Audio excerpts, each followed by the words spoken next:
Good morning. Excuse me. Good morning, good afternoon, good evening from wherever you're watching me from. This is Amongoro. Kindly subscribe to my YouTube channel. My YouTube name is Sam Ongoro. My YouTube name is Sam Ongoro. S-A-M, last name's Ongoro, O-N-G-O-R-O. Sam Ongoro. Now, today I want to talk about red flags in a relationship. I want to highlight red flags in a relationship. Ladies and gentlemen, are you dating? Are you in a relationship that you are thinking to take it to the next level? If you are the person I want to talk to. You know, nowadays, there are red flags all over when you are dating. And I always tell people, before you get married or before you get into a serious relationship, you need to date. Courtship is so important in any given relationship. You start by dating. And if you cannot take your courtship serious, you might miss some red flags and then start regretting when it is too late or when you are so deep into the relationship and even the children are involved. So beware. There are red flags all over. However, a lot of people, when they start dating, they are overpowered or overtaken by the beauty. And hence, they overlook the red flags, or they may not notice or realize or see them just because they are overwhelmed with the beauty of a girl, the looks of a man, power.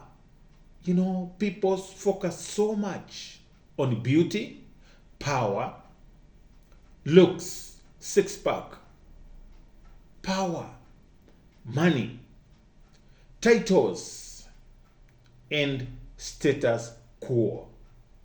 When there's money involved, my sister, my brother, it will be easily for you to overlook the red flags.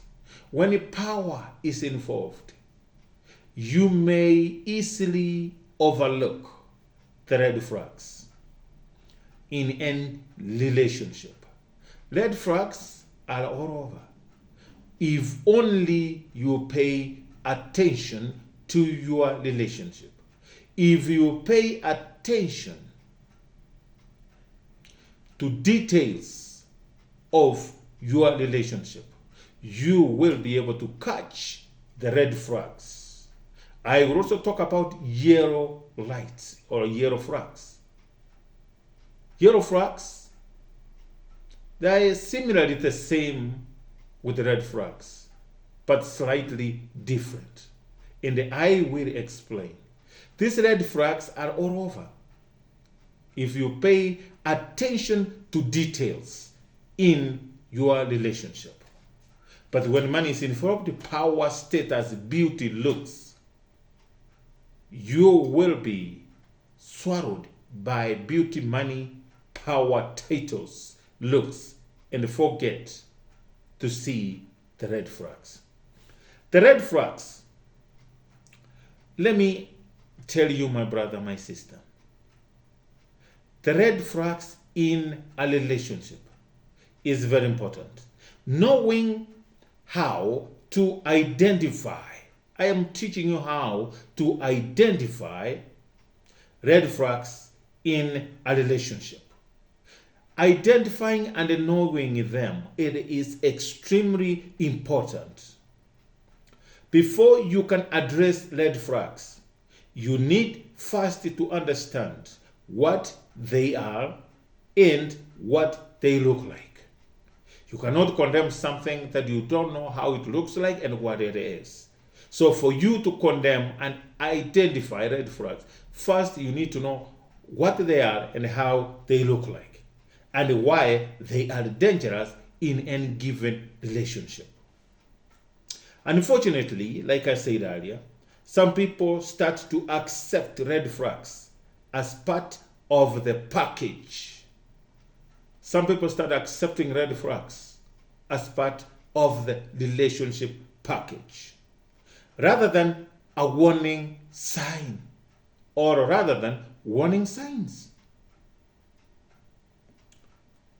Red flags, then become vulnerable to emotional, physical, and sometimes even physical harm. There are also, I talked about yellow flags. There are also yellow flags. But the difference between yellow flags and red flags is that yellow flags are slightly severe, while a red flag is a clear warning sign. Do not cross. Red flags are a danger sign. And you can say a yellow flags is just like get ready to go, prepare to go. That is preparing you. It's not a red flag means stop. It's a warning sign. Yellow flags. Let me tell you what yellow flags are. Yellow flags indicate a problem area, indicate that there is a problem in either anger management or trust issues. It indicates the problem area that needs to be addressed. A yellow light is something showing you that indicates there is a problem in this given area, and this problem really needs to be addressed or needs to be ironed out. Yellow flags are imperfections and areas for improvement in any relationship. Yellow flags are imperfections. We are not perfect. We are imperfect human beings. We cannot be good all around. We cannot be good in everything.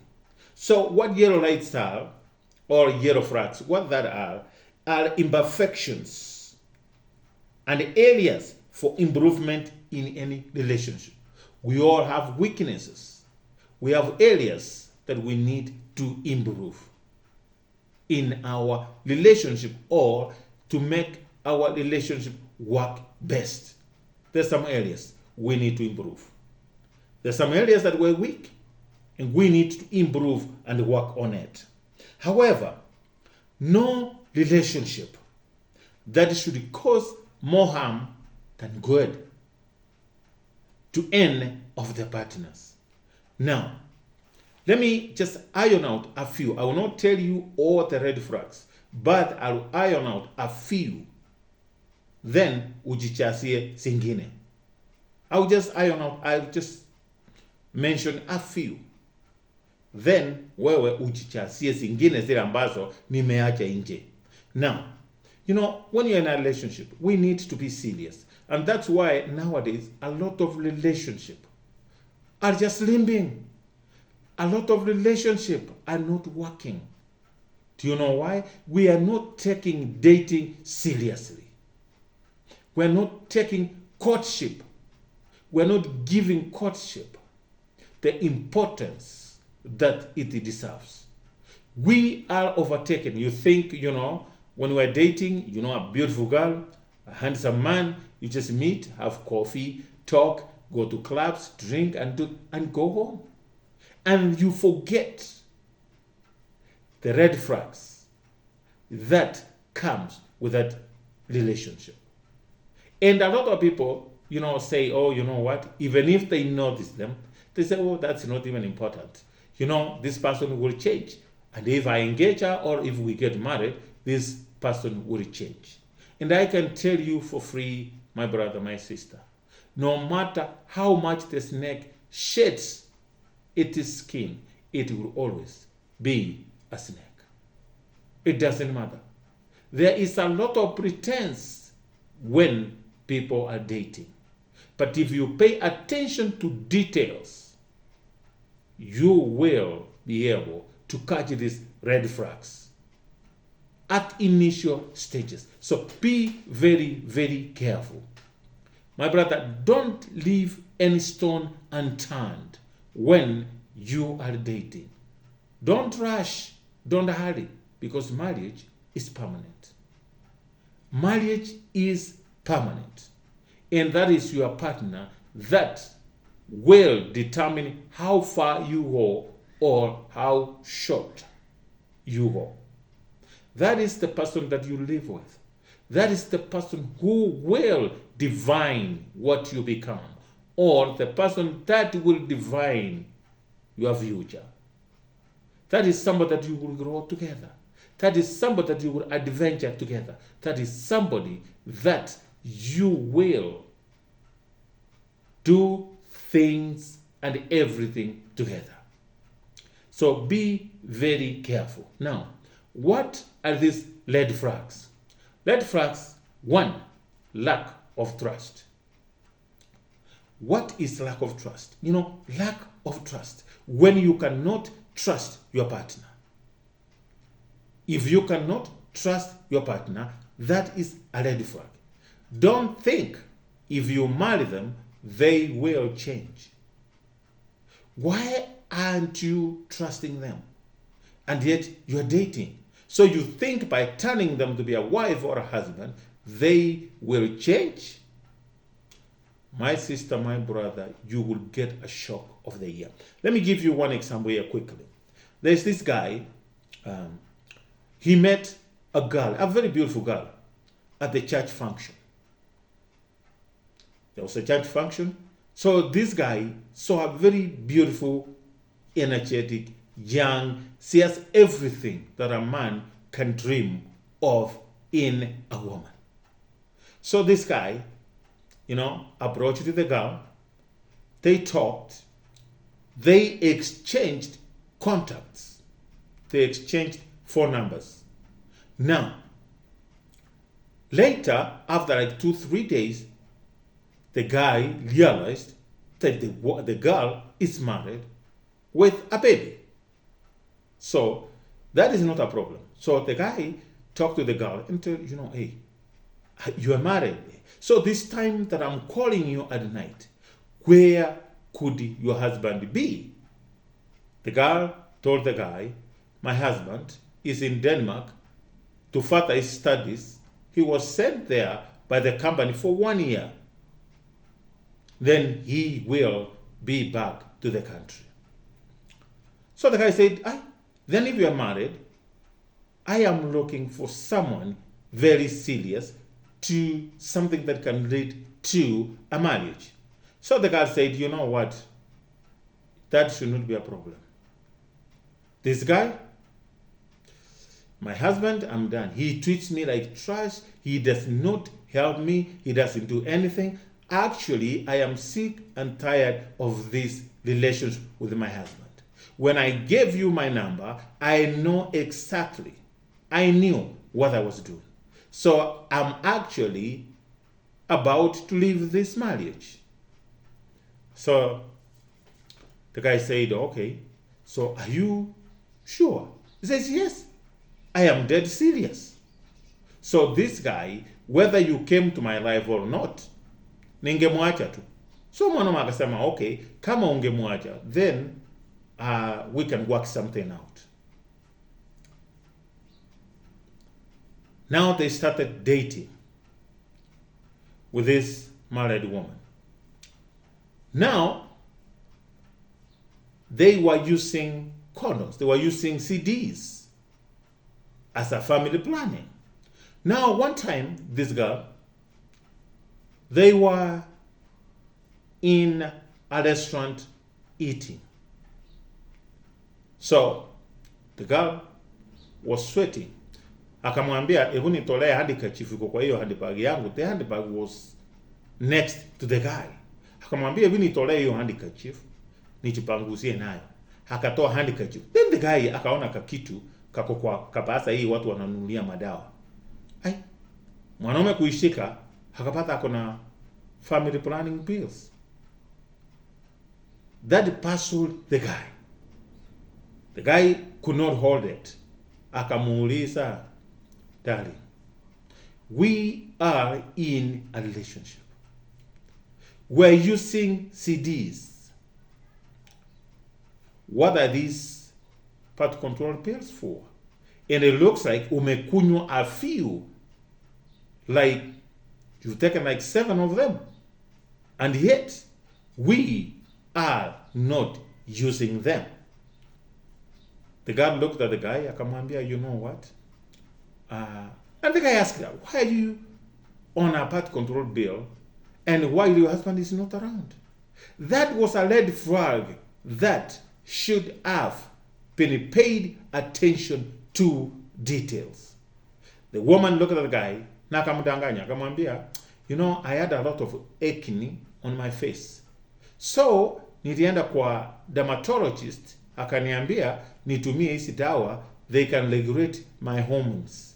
So, that acne ifanye nini? Ikaisha. Hakamuuliza, now acne that imeisha, why are you still using them? Because I don't see acne on your face. Hakamwambia, no, niliambiwa niendelee kutumia.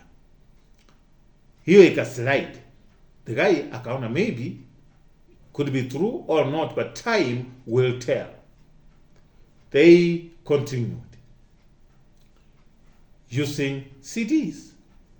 Wakaendelea tu, wakaendelea. Then sasa huyu mwanaume after 7 months akamwambia, now my dear, what do we need to end we be tested. Tuone kama we can do without protection. Using protection. So, mwanaume akaenda wakapimwa, wakapatana wako sawa.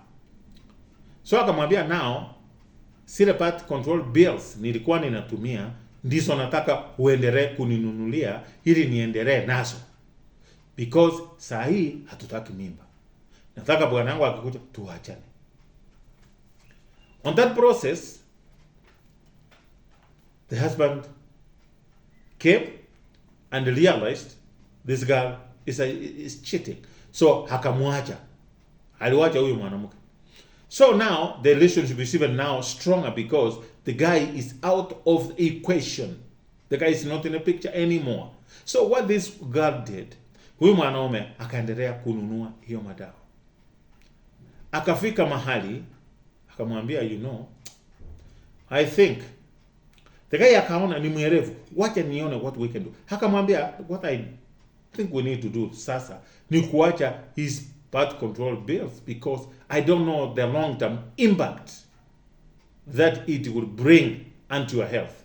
So let me use a CD until we are sure. They agreed. Continued using a CD. 1 year and 6 months. Now the guy is really serious with this girl. One time akampigia simu. You know, now she lives alone.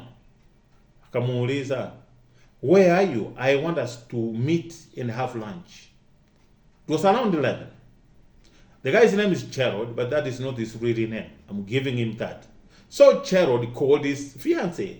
Akamwambia, darling, let's meet have lunch. The girl answered, akamwambia, siwezi kuja, niko kwa nyumba. Remember, this girl is jobless. Akamwambia, I will not be able, kwa sababu nimefua nguo, lazima ningoje zikauke, nitoa niweke kwa nyumba. However, nikisiacha nikuje tukule lunch, sinaweza ipiwa. So the guy akaona that is a legitimate excuse. So the guy decided, since nilikuwa nimeamua leo tutakula lunch together, let me rush, buy lunch, nipelekee my girlfriend. So akaenda, akanunua lunch, akabeba. Akaenda mpaka kwa nyumba ya huyo msichana. Kufika huko alipata the girl is not there. The house is locked. Akaangalia hapo kwa pale kuna nguo zimeoshwa. So then akampigia akamuuliza, sweetheart, where are you? I'm at your house. Are you in the house open? Akamwambia, hapana. Where are you? By the way, I left there last night. Nikakucha kuona my aunt.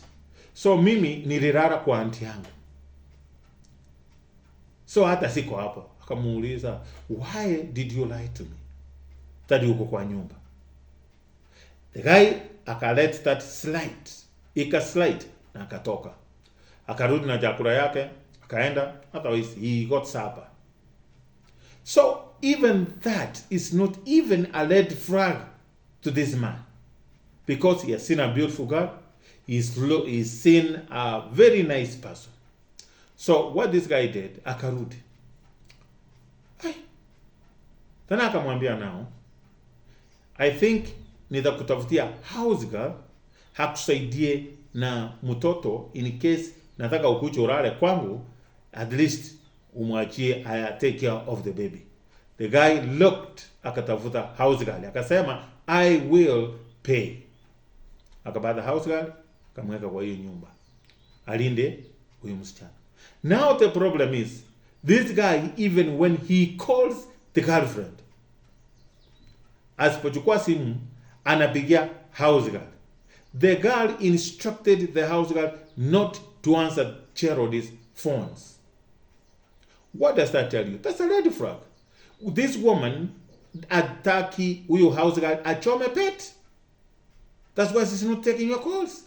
Alimwambia usichukue simu ya huyu, so that huyu msichana house girl asichome pet. Atakwambia hayuko ama adanganya akwambia something different, na yeye mkikutana akwambia something different. Na akamuinstruct, if he calls you don't answer, please call me na uniambie amefanya nini, amekupigia, so that I can call him personally. As if that was not a red flag, the guy akaona ni sawa tu. Maybe aliona ninaweza fall in love with the house girl. That made sense. Hata akupigia usiku hajikui. Then this girl, wakati hako kwa nyumba, wanaweza ongea na huyo mwanaume mpaka asubuhi. Lakini wakati anamtafuta kwa simu, anamdanganya, Chana, I went to bed early. Then akisahau a few minutes, anamwambia, Chana, imagine sikulala, I was up all night. That, all of this, Cherody had noticed this girl is taking him for a ride. Acha realize the guy is in love. He wants to go all the way. Now the guy is falling in love. He wants to commit to this girl. Now this girl, ikaendelea tu. Now the guy alienda kwa nyumba. It was around 11 in the morning. Akapata ni house girl yako hapo na mtoto. Akamuuliza, where is auntie? Akamwambia, auntie alitoka hapa 2 days ago. Auntie alitoka hapa 2 days ago. Na hajarudi? No. So the guy akasema, acha tu nimpigie simu. She's not been answering my calls. Hako hapa. On a way process kutoka house girl akapigia simu akamwambia Gerald was here. So the guy called, she picked up the phone. Akamwambia, kwa nini house girl anakudanganya? Mimi nimetoka hapo leo asubuhi. By the way, I'm in town. If you want us to meet, we can meet. So the guy akamwambia, okay, let me come to meet. Wakakutana town, wakakula lunch, wakaongea. Then the guy was convinced eti msichana alitoka kwake asubuhi. The house girl alimwambia alitoka how long? 2 days ago. So the guy continued the relationship despite all these red flags. The guy continued the relationship. Ikaendelea tu. So huyu mwanaume akakuja akarealize, every time niko na huyu msichana wangu simu yake hailiangi. Kumbe simu yake iko mute. Akamuuliza, mbona simu yako inakuanga mute tukiwa na wewe? Hawaambia, no, by the way, sipendangi kelele, simu yangu inapiganga kelele. The guy then akabaye the lie. Now the girl was smart, hakuweka mute, sasa anaiweka flight mode akiwa hapo haili. So one time the guy akachukua simu, alikuwa anaongea, akaichukua because hiyo simu iko na passwords, akaichukua kuangalia hivi akaona iko flight mode. Akamwambia akamwambia mbona simu yako iko flight mode? Akamwambia ilienda aje? By the way, ninaanza kwa nikiongea kwa simu ndio iligusa na masikio, so ikaenda. Still the guy Gerald bought the lie. Now this girl became wiser. No flight mode, no mute. Wakati akona Gerald, anajua wale wanaume wake wengine anawablock. Si blocks them. Wakipiga hawamupati. So si blocks them. Wakiachana na Gerald, then she unblocks them. Ladies and gentlemen, pay attention to your relationship. Red flags are all over. Now, as if that is not enough.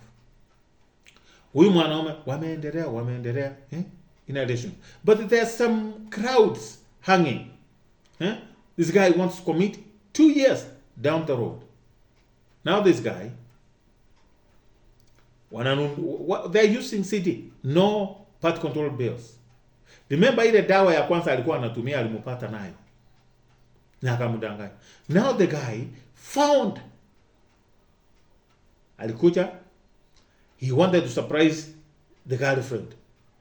Walikutana, wakaongea, wakakunywa soda, akasema let me surprise her, nimwekee pesa kwa kipeti yake, hakienda nimwambie uliona. Kuchukua kipeti yake, kafungua kuangalia. But by the way, wanaume wachananga na vipeti za wanawake. Siko na mambo mingi sana ya nyadha inaweza kukufanya upate shida ya roho, upate attack. So this guy akafungua. Tena kufungua, akapata kabasa kingine, akakaona kako kwa handbag yake, aka mkono kwa ship, hapa ndio alikuwa akafungua ship, ndio alikuwa anataka kuweka pesa. Akaona kupata. Tena akapata hakuna family planning bills singine, sasa sio ile ya kwanza. Akamuuliza my dear, na amekunywa hizo he has taken like 12 of them. Akamuuliza my dear, we're using CDs. Hizi tena ni nini sasa? And this girl is very sharp kwa uongo. There are women who are just pathological liars. Akaangalia mwanaume akamwambia, yani afungi macho. Yani huyu mwanamke hastuki, afungi macho. Hata wakati ameshikwa, akasema, hizo dawa unakumbuka kuna wakati nikwambia period zangu ni kama asiko normal. Asiko yani stable, asiko chunk kale ile inastahili. Sinaesta delay, sikuje mapema. So mimi nilienda kwa chemist, nikapewa dawa, hizi dawa, nikaambiwa they can regulate my hormones. Ile period zangu sikuwe regular. Ingekuwa wewe my brother, umefika hapo, huyu msichana umemupata na family planning bills mara ngapi? 2. Wewe hamtumii. Na if so, mbona yeye hajawahi kuambia my bills iko hivi, nimepata dawa hii? Hizo ulizipata by accident hapo tu. Na akakwambia ninakunywa tu ndio sifanye nini? My bills iko ile. My brother, ingekuwa wewe, what could you have done? Remember ile ya kwanza alikwambia alikuwa na acne na pato ilikuwa hormonal imbalance. Ndio alipewa hiyo dawa iwe what? Acne. Na sasa hii ya pili tena ni dawa nyingine, anaanza kukwambia hata hii dawa sio ya pesa mingi, ni ya 200. Nilipewa tu nikaona ninunue, niona kama period zangu sitakuwa regular. Ingekuwa wewe, Gerald, ungefanya nini to that extent? Ungeendelea na hiyo relationship ama ungeachana nayo? Ungeendelea na hiyo relationship ama ungeachana nayo? I don't know. It's a question. And I'm trying to advise men. There are red flags everywhere. Don't take your relationship for granted. Don't take those red signs that you see for granted. My brother, God alitupa akili. Fikiria. Chide kama mkutano. As a man, ask yourself, what am I getting myself into? Alafu huyo msichana apate mimba kesho. Hakuja kuambia mimba ni yako, maybe CD haikuwa effective. She will come up with a lot of lies and lies. Then mtoto ni wako pap, unaanza kulea mtoto hatujui ni wako. Which means that red flag, huyu msichana wakati ulimepata na ile part control sub kwanza. The husband was in Denmark, which means the lady was still having careless relationships. She was going with men. Now even when you are with her, wewe unatumia CD, kuna wengine wanamkura raw. Kuna wengine wanaenda raw na yeye hawatumii nothing. That's why she's using part control base. Hizi uongo sote alitoka tu house girl anakuambia. When she can instruct the house girl not to take your calls, wasn't that a red flag? Kwa nini house girl asichukue simu? Hakuambia auntie kwa hapa anaoga, ngoja. Hakuambia ama auntie ametoka hapa ameenda sokoni, ama auntie ameenda kutengenezwa nywele. Why? Kwa nini aziruhusu msichana house girl? Because hata akimsichana achome pet, that is a lady that cannot be trusted. Now you tell me all this that you have gone through, my brother Gerald, with your girlfriend. Now you commit, you get married. Uamini eti ukimwoa atabadilika. My brother, it's only God who changes people. Sio sisi. No matter how much the snake sheds the skin, it will always remain to be a snake. I'm not saying that people don't change, but what percentage of people that change? There is a lifestyle that somebody is used to. Then it becomes a lifestyle that is not easy to change. Believe me. And have you tell me, huyo msichana alikuwa anampigianga simu wakati mwingine, anamdanganya, oh, I'm going to see my mother at home. So she can go 1 week and a half, 2 weeks. Anakuambia, hako wapi? Hako kwao. Hako kwao aje? 2 weeks. Alafu akiwa kwao, unaweza mpigia mpaka 6 o'clock. After 6 o'clock, humupati. Ukimpigia anakuambia, jana mama yangu was so tired, tulilala, unajua ushako tunalala mapema. Then asubuhi umupati mpaka after midday. Alafu unaniambia, you go around shoulder high saying you are in a relationship.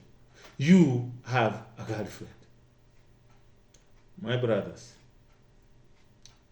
that's why wanaume mnakufanga haraka. Life is too short. I'm not saying that there are no faithful women out there. There are. But the number ni kidogo sana. The percentage is so little, 1%. But that 1%, you have to be lucky and search hard to find them. Girls nowadays, they pretend. Don't be overtaken by beauty, my brother. Now you see a lady is taking this Gerald for a ride. Gerald is serious, but the girl is not. She's playing you all over. And sometimes I feel sorry for married men who date single ladies, thinking that they can be faithful to you. My brother, you are lying to yourself. You are lying to yourself. Kama wanawake wako kwa ndoa wanahanya, wanalala na mwanaume mpaka asubuhi anatoka, akitoka akienda kazi wanaenda kuhanya. What about somebody you don't live with? Ujui movement zake hata kidogo. Especially when trust is touched in a relationship. Tread carefully. You need to take time, slow down, take your time, and think about it, my brother. A woman, so hizi siku zingine aungeangi kwa hiyo handbag yake. Ni nini tena anakuanga nayo hapo ndani? And then Gerald is a fool. Because hata even alipata hizo, he didn't search the bag more to see what is there. Otherwise angepata mambo mingi sana. Na ndio unasikianga handbag za wanawake ziko na mambo mingi sana. Na hiyo siku Jared alikutana na huyo msichana town. Alikuwa na viatu flat hile amevaa, na alikuwa na nguo, na alikuwa na viatu kwa bagi yake. Akamuuliza, kwani unaenda wapi na viatu? Hizo viatu nilivaa tu, unajua si nilikuwa nimevaa nikienda nitembelee hizi. Akamuuliza, so ukitoka nyumbani ulitoka na hizi? Mbona hujavaa hizi ulileta? Hizo nilikuwa nikienda tu ningevaa tu, lakini sasa tumekutana sitafaa. Mbona usifae tukiwa na wewe hizo high heels? Na nguo ni saa nini? Hizi nguo nilikuwa ninapelekea fundi. Na kuna nguo. Gerald, my brother, you've suffered. Ako na nguo kwa handbag yake. Yaani anakudanganya tu, hizo nguo nilikuwa napelekea nani? Fundi.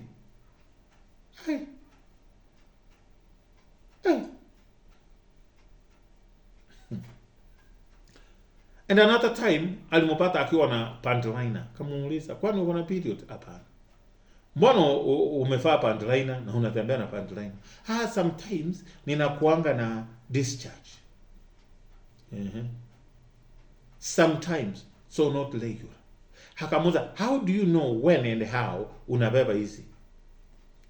Akasema, hapana, I know my body. So Gerald was living in a lie relationship. A lot of pretense. A lot of pretense, ladies and gentlemen. Brother Gerald, open your eyes. And if I were you, I look somewhere else. I will look somewhere else. Sometimes una focus kwa mtu mmoja na hapa nyuma ujaangalia, maybe the right person yako hapa nyuma. Na wewe uko hapo unasukumana na ng'ombe hata iende mahali, unasukumana na punda kwa mteremko yenye hata iende mahali. Red flags in a relationship.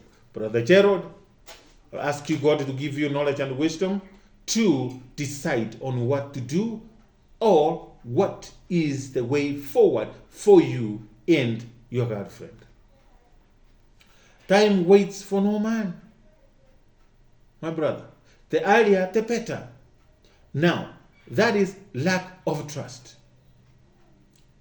There's another guy I was talking to. I talked to a lot of guys. This guy, we were having lunch.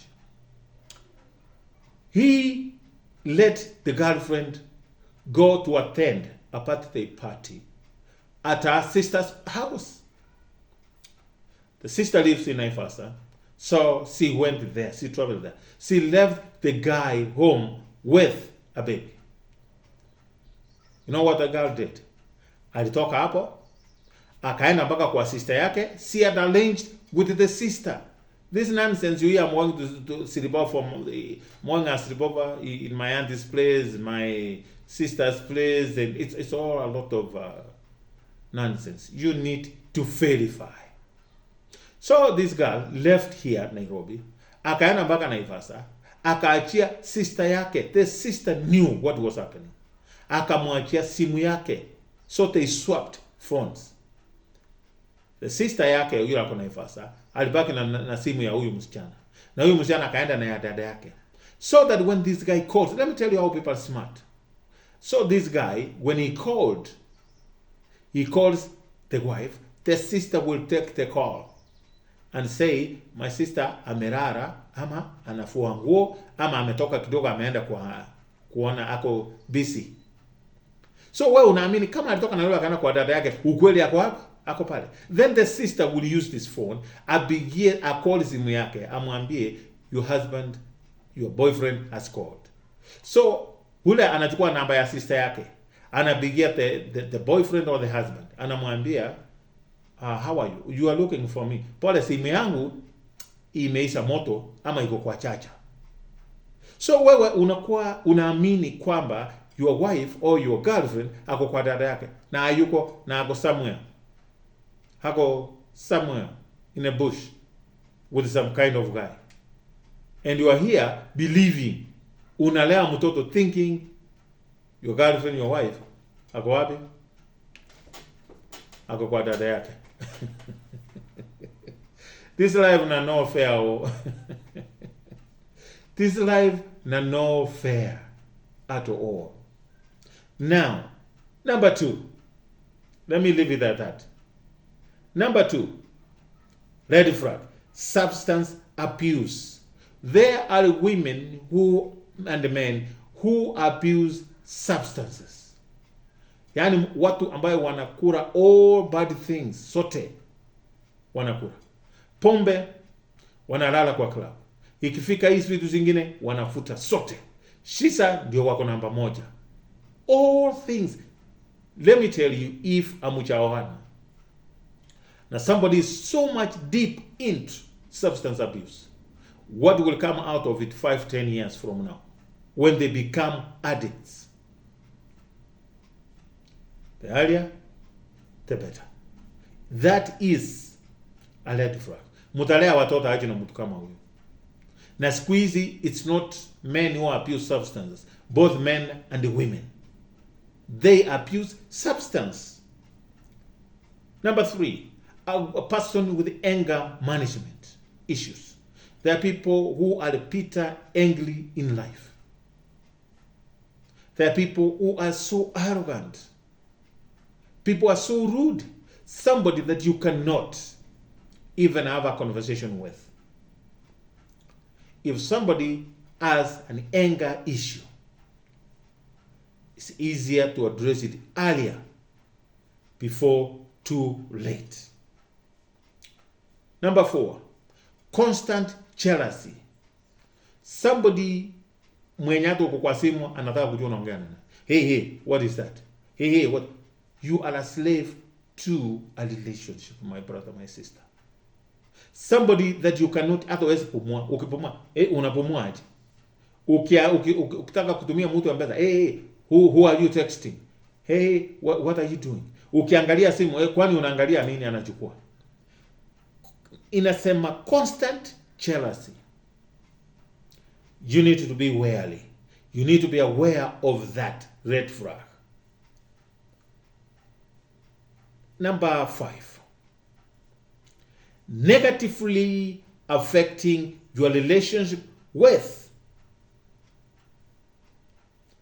family, friends, or relatives. There are women or men that you can never discuss something for the two of you. They have to consult, by all means. They have to consult, no matter what you do. They cannot make their own decision. Munaweza hata ongea kitu simple. Hapo nyuma kwa fence, nataka tupande sukuma. Munaagiri mtapanda sukuma. Ukiamuka asubuhi unamwambia ukienda ukirudi, wewe umekuja na sukuma. Anakuambia hatutapanda sukuma hapo nyuma. Nimeona wacha tupande kunde. Sasa unamuuliza chana tuliongea vizuri tukaagiri. Sasa hii kunde imetoka wapi? Anakuambia wacha tupande kunde. Yani somebody undecisive. Somebody who cannot decide for themselves. They have to get external advice. That is a red flag. Your relationship will not amount to anything. If you have to seek advice from others at any given moment, at something simple, kama kupanda sukuma, you have to get advice. Oh, don't do that. Oh, let's do. Musipande hiyo, panda. That is a red flag. That is a red flag. If someone you cannot discuss something for the two of you, na immaterialize, my brother, my sister, that is a red sign, a red flag, sign that you need to take seriously. Number 6, a lazy person. The man who wants to be provided for everything by their wives. That is a red flag. If you're dating someone and they're lazy, you go to their house, even dishes is mechapwa sinky. They can't do nothing. If you visit a woman, find a house is dirty, nguo ziko kila mahali, mpaka chupi sote zimeruswa, socks ziko kwa mlango mnapatana nazo all over. Somebody who doesn't want to do anything. Ora anataka ni kukura arale. Chakula hutafutwa. Pesa ya kununua chakula lazima uamuke uende kutafuta. Number 7, somebody who's rude. Number 8, someone who is high maintenance. There are people who cannot help you financially. Someone who's high maintenance. There is a certain area where they want to live. There is a certain kind of class that they give themselves. That is a high maintenance kind of person. Be it a man or a woman, that is a red flag. A person who has no respect. The men who have no respect for women. There are also women who have no respect for men. This thing is either way. So if somebody has no respect for you, what business do you have to be in a relationship with in the first place? That is a red flag. Number 10, no financial management skills. There are people you give them even 1 million. They'll squander it within 1 week, is gone. Somebody mwenye achui kutunza pesa, pesa utunzwa, pesa utafutwa na pesa utunzwa. Somebody mwenye hawezi tunza pesa. If you have such kind of person and you are dating, the earlier the better.